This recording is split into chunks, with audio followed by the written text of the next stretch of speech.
ಹೌದು, ನಾನೇ. ಗೊತ್ತಿತ್ತು ನನ್ ಸೂರ್ಯ ಹೆದ್ರಲ್ಲ ಅಂತ. ಆದ್ರೂ ಶಬ್ದ ಕೇಳಿದ ತಕ್ಷಣ ಒಂದ್ ಸ್ವಲ್ಪ ಹೆದರ್ಕೋತೀಯ ಅನ್ಕೊಂಡಿದ್ದೆ. ಪರವಾಗಿಲ್ಲ, ಕೋವಿ ಹಿಡ್ಕೊಂಡು ಧೈರ್ಯವಾಗಿ ನಿಂತುಬಿಟ್ಟೆ. ನೀನ್ ಯಾಕೆ ಇಲ್ಲಿಗೆ ಬರೋಕ್ ಹೋದೆ? ನನ್ ಸೂರ್ಯ ಹಸ್ಕೊಂಡಿರ್ತಾನಲ್ಲ, ಅದಕ್ಕೆ ಊಟ ಕೊಟ್ಬಿಟ್ಟು ಹೋಗೋಣ ಅಂತ ಬಂದೆ. ನಾನಲ್ಲ, ಅಮ್ಮ ಊಟ ಕೊಟ್ಪ ಅಂತ ಕಳ್ಸಿದ್ರು, ಅದಕ್ಕೆ ತಗೊಂಡ್ ಬಂದೆ. ಹೌದೌದು, ಅವ್ರು ಕೊಟ್ಟು ಕಳ್ಸಿದ್ರು, ನೀನ್ ತಗೊಂಡು ಬಂದ್ಬಿಟ್ಟೆ. ಏನ್ ಹೇಳೋಣ ನಿಮ್ಮಿಬ್ಬರಿಗೆ?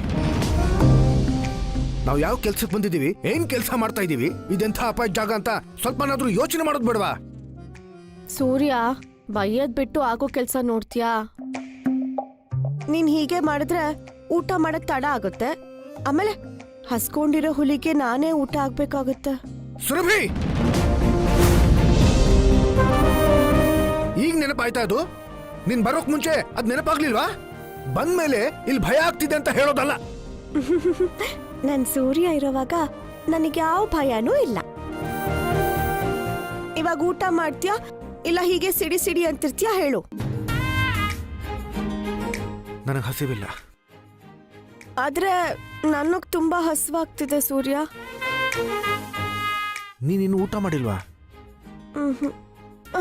ಹೇಗಿದ್ರು ಅಲ್ಲೇ ಹೋಗ್ತೀಯಲ್ಲ, ಅವ್ರ ಜೊತೆನೆ ಕುಟ್ಕೊಂಡು ಊಟ ಮಾಡು ಅಂತ ಅಮ್ಮ ಹೇಳ್ ಕಳ್ಸಿದ್ರು. ಹೌದೌದು, ನಾವಿಲ್ಲಿ ಪಿಕ್ನಿಕ್ಗೆ ಬಂದಿದ್ದೀವಿ ನೋಡು, ಜೊತೆಲಿ ಕೂತ್ಕೊಂಡು ಊಟ ಮಾಡೋದಕ್ಕೆ. ಕೊಡು, ಆಯ್ತು. ಇಲ್ಲ, ಇನ್ನೆಲ್ಲಿ? ಅದು ನನ್ ಬರ್ತಾ ಒಂದ್ ಜಾಗ ನೋಡ್ದೆ, ಅಲ್ಲಿ ಊಟ ಮಾಡ್ಬೋದು. ಅಲ್ಲಿಗೆ ಹೋಗಣ್ವಾ? ಬಾ ಬಾ ಸೂರ್ಯ, ಹೆದರ್ಕೋಬೇಡ.